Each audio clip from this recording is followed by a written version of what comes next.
নমস্কার। জুলাই মাসের রাশিফল নিয়ে আজকের এই অনুষ্ঠান। প্রথমেই দেখে নিই গোচর বা সঞ্চার অবস্থায় কোন কোন গ্রহের কি অবস্থান থাকছে এই জুলাই মাসে। এই মাসে তিনটি গ্রহের সঞ্চার আমরা দেখব, মঙ্গল, বুধ এবং শুক্রের।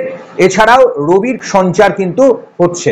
মেষ রাশির ঘর পরিত্যাগ করে 12ই জুলাই মঙ্গল আসছে বৃষ রাশির ঘরে। 6 তারিখ পর্যন্ত শুক্র থাকছে মিথুন রাশিতে। মিথুন রাশি পরিত্যাগ করে জুলাইয়ের 7 তারিখে শুক্র কর্কট রাশিতে প্রবেশ করছে। একদম 18 তারিখ পর্যন্ত বুধ যেখানে ছিল অর্থাৎ কর্কট রাশির ঘরে, পরে বুধ 19 তারিখে সিংহের ঘরে অবস্থান করবে। 16 তারিখে মিথুনের ঘর পরিত্যাগ করে রবি কর্কটের ঘরে প্রবেশ করছে। আর অলরেডি আপনারা জেনে গেছেন 30শে জুন 2024-এ 5 মাসের জন্য শনি তার নিজের ঘর কুম্ভ রাশির ঘর বক্রগতিতে সঞ্চার করছে।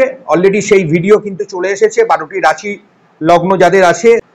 এখনো যারা সেই ভিডিও দেখে উঠতে পারেননি, অনুরোধ থাকলো অবশ্যই এটা আপনারা দেখে নেবেন। 1 বছরের জন্য বৃষ রাশির ঘরেই বৃহস্পতি আছে, আর রাহু আছে জোডিয়াকের দ্বাদশ ঘর অর্থাৎ যেটা বৃহস্পতির ঘর মীন রাশির ঘরে, আর কেতু আছে কন্যা রাশির ঘরে। শুক্র কিন্তু পুনরায় কর্কট রাশির ঘর পরিত্যাগ করে 31শে জুলাই শুক্র অবস্থান করছে সিংহ রাশির ঘরে। এবার চলে আসি যাদের মেষ রাশি বা মেষ লগ্ন, তাদের জুলাই মাসের রাশিফল কি বলছে চলুন আমরা জেনে নিই। আপনারা জানেন মেষ রাশি হচ্ছে অগ্নিতত্ত্বের চর রাশি এবং এই রাশির অধিপতি হচ্ছে মঙ্গল। এই মাসে স্বাস্থ্যের জায়গা থেকে বলা যেতে পারে দুর্দান্ত ভালো ফল আপনি পাবেন। বিভিন্ন ধরনের সমস্যা যেগুলো চলছিল, বহু মানুষের উচ্চ রক্তচাপ, পেটের কোনো সমস্যা, যারা এতদিন ধরে এই সমস্যায় ভুগছিলেন, যারা হার্টের কোনো সমস্যা যাদের চলছিল, সেগুলো থেকে আপনারা রিলিফ পাবেন অনেক ক্ষেত্রেই। পারিবারিক দিক থেকেও বলা যেতে পারে বিশেষ করে যারা অসুস্থ ছিলেন বা এখনো আছেন তাদের দিক থেকে অনেকটাই খারাপ প্রভাব কমবে। এবার আপনাদের এডুকেশন, কেরিয়ার এবং ওয়েলথের জায়গাটা কেমন থাকছে? বিদ্যার্থীদের জন্য সময়টা খুবই ভালো। জুলাই মাস, যারা স্কুল কলেজের পরীক্ষা, আগামী দিনে বিভিন্ন ধরনের উচ্চশিক্ষার জন্য পরীক্ষা দেবেন, এন্ট্রান্সের পরীক্ষা আছে যাদের, বিশেষ করে তাদের জন্য অনেক সুযোগ সুবিধা বাড়তে চলেছে। যারা বিভিন্ন কম্পিটিটিভ এক্সাম দেবেন তাদের জন্যও কিন্তু সুযোগ সুবিধা থাকছে। কেরিয়ারের ক্ষেত্রে বলা যেতে পারে কিছু পরিবর্তন আসার সম্ভাবনা আছে। অস্থায়ীভাবে থাকা কাজকর্ম কিছুটা স্থায়ী হওয়া, নতুন যোগাযোগ বৃদ্ধি পাওয়া, কর্মের জায়গা থেকে ভালো প্রভাব আপনারা দেখতে পাবেন। যারা বিজনেস করছেন, বিশেষ করে যারা খাদ্যদ্রব্যের উপরে ব্যবসা করছেন, জমি বাড়ি ক্রয় বিক্রয়ের ব্যবসার সঙ্গে যুক্ত আছেন, যারা মেডিসিন সংক্রান্ত বিষয়ে ব্যবসায় আছেন, তাদের জন্য কিন্তু ভালো সময় বলা যেতে পারে। জিনিসপত্র কেনা বেচার ক্ষেত্রে, প্রপার্টি এজেন্সি যারা নিয়েছেন তাদের জন্য কিন্তু খুব ভালো সুযোগ সুবিধা আসছে।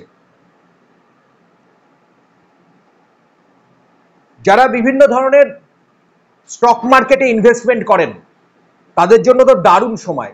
যাদের মেষ রাশি মেষ লগ্ন, এই জুলাই মাস দেখে বুঝে যদি আপনি ইনভেস্টমেন্ট করতে পারেন তাহলে এই সময়টা কিন্তু দুর্দান্ত আপনাকে ভালো সুফল আপনাকে দেবে। আপনি অনেকটা মুনাফা কিন্তু দেখতে পাবেন।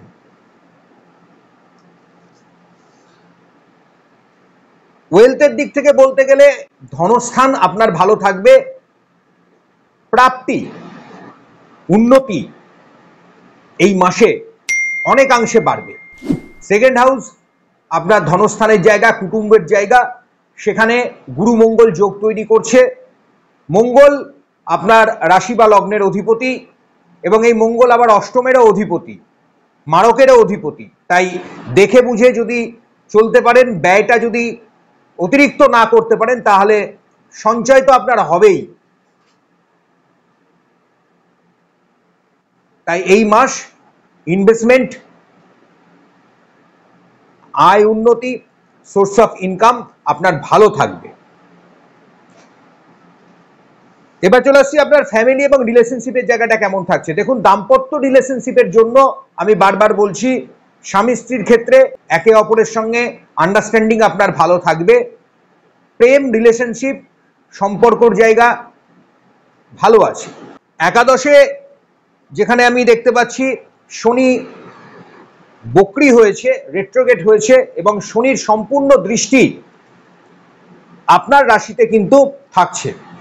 তার ফলে ন্যায় এবং সততা এবং নিষ্ঠা, ধার্মিক আচার আচরণ, স্পিরিচুয়াল অ্যাক্টিভিটিস গুলো যেমন থাকবে, আপনার বস, আপনি যেখানে কাজে কর্মে থাকবেন, প্রভাব থাকবে। আপনার কথা, আপনার বাণী যদি খুব সুন্দরভাবে আপনি নিয়ন্ত্রণে রাখতে পারেন, তাহলে আপনি যা চাইবেন, আমি বারবার বলছি, সেটা আপনি হাসিল করতে পারবেন। কারণ একেই গুরু মঙ্গল যোগ, মঙ্গল বৃহস্পতির কম্বিনেশন, সেকেন্ড হাউস আপনার ক্ষেত্রে খুব ভালো। আত্মীয় পরিজন, কুটুম্ব, ধনস্থান, অর্থনৈতিক জায়গায় যেমন ভালো থাকবে, সঙ্গে শনির শুভ দৃষ্টি থাকার ফলে অনেক শুভ প্রাপ্তি, অনেক শুভ ফল আগামী দিনে আপনি আশা করতেই পারেন।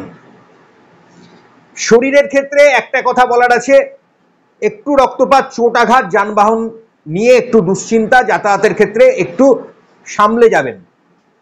বাঁ দিকে কোনো চোট আঘাত, হাঁটু কোমর নিম্নাঙ্গে কোনো ব্যথা বেদনা, এগুলো কিন্তু একটু বাড়তে পারে। নার্ভের কিছু সমস্যা যাদের আছে সেখানে একটু সতর্ক থাকতে বললাম। অন্যান্য দিক আপনার খুব ভালো আছে। অবস্ট্যাকলস অ্যান্ড অপরচুনিটিস কি কি থাকছে, কি কি বাধা বিপত্তি থাকছে।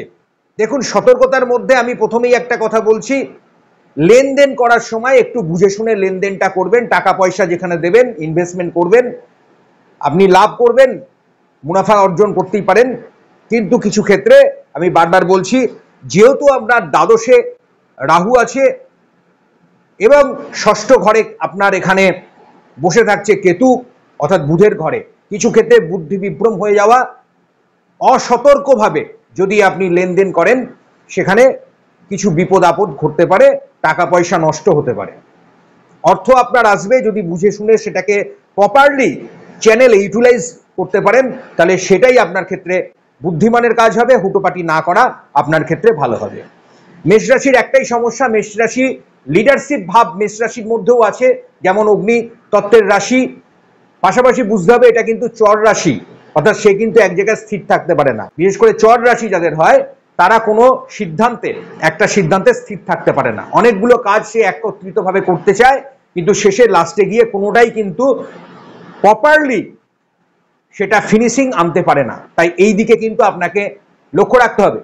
আপনি যেটা শুরু করবেন সেটা শেষ করবেন, পারলে একটা একটা করে করুন, একটা শেষ করে আবার তারপরে আরেকটায় হাত দেন। একসঙ্গে 4-5টা কাজ করতে গিয়ে ম্যাসাকার করে যেন না দেয়া হয়, এদিকে আপনাকে লক্ষ্য রাখতে হবে। অপরচুনিটিস আপনার বহু আসবে, বাইরে যাওয়া, যোগাযোগ বৃদ্ধি পাওয়া, জনসংযোগ বৃদ্ধি পাবে। কাজে কর্মের দিক থেকে বাইরে যারা যাবেন পড়াশোনার জন্যে, যারা আগামী দিনে বিভিন্ন কর্পোরেট সেক্টরে, যারা প্রশাসনিক বিভাগে উচ্চ পদে যারা পরীক্ষা দিচ্ছেন, যারা কাজে কর্মের জন্য চেষ্টা করছেন, তাদের যেমন সুযোগ আছে, পাশাপাশি স্থায়ীভাবে যারা কাজে আছেন তাদেরও অনেক দিক থেকে সুযোগ সুবিধা বাড়বে। পদমর্যাদা, সম্মান, এগুলো বৃদ্ধি পাওয়ার যোগ তৈরি হচ্ছে। আপনাদের ক্ষেত্রে শুভ সংখ্যা এখানে 5, 7 এবং 8 সংখ্যা। আপনি এই মাসে, জুলাই মাসে যে রং ব্যবহার করবেন সেটি হলো নীল রং, সবুজ রং এবং সাদা রং ব্যবহার করুন। বাড়িতে সাদা ফুল গাছ টবে লাগান।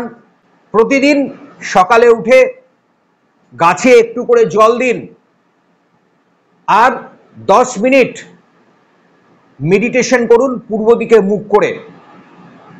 দেখবেন স্পিরিচুয়ালি, শারীরিক দিক থেকে, মানসিক দিক থেকে আপনি অনেকটা নিজেকে সুস্থ মনে করবেন, মানসিক জোর পাবেন, ঊর্জা বৃদ্ধি পাবে। কারণ এই রাশির সব থেকে ভালো দিক হচ্ছে এনারা যে কোনো কাজকে করার আগে একটা প্ল্যানিং করতে পারেন, কিন্তু ওই যে বললাম শুরু তো করতেই পারেন কিন্তু শেষটা ভালো হয় না, তাই যাতে ফিনিশিং আপনার ভালো হয় তার জন্য সবসময় এই কাজটা করবেন। আপনার জন্য শুভ বার সোমবার, মঙ্গলবার এবং বৃহস্পতিবার। প্রতি মঙ্গল এবং বৃহস্পতিবার হলুদ কপালে স্পর্শ করান। আটকে থাকা যে প্রাপ্তি, যেখান থেকে আপনি বঞ্চিত হচ্ছেন, সেগুলো আপনার পাওয়ার সম্ভাবনা প্রবল বাড়িয়ে দেবে। আপনি করে দেখুন। নবগ্রহ স্তোত্রম ডেসক্রিপশনে দিয়ে রেখেছি, যারা জানেন তারা করবেন, যারা তো জানেন না তারা অবশ্যই 9টি গ্রহের যে মন্ত্র জপ নিয়ম আছে সেটা করবেন।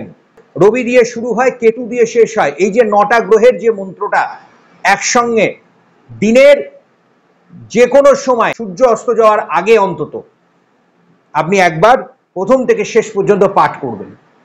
প্রতিদিন করলে আপনি বিশেষ ফল পাবেন। চেষ্টা করুন। আপনার সন্তান স্থান অতীব শুভ আছে, দাম্পত্য সুখ শান্তি সমৃদ্ধি থাকবে, প্রেম প্রীতি রিলেশনশিপের জায়গা আপনার ভালো হবে, গুরুজনের ব্লেসিং এবং আশীর্বাদ আপনি এই মাসে পেতে চলেছেন। ভালো থাকবেন, সুস্থ থাকবেন। নমস্কার।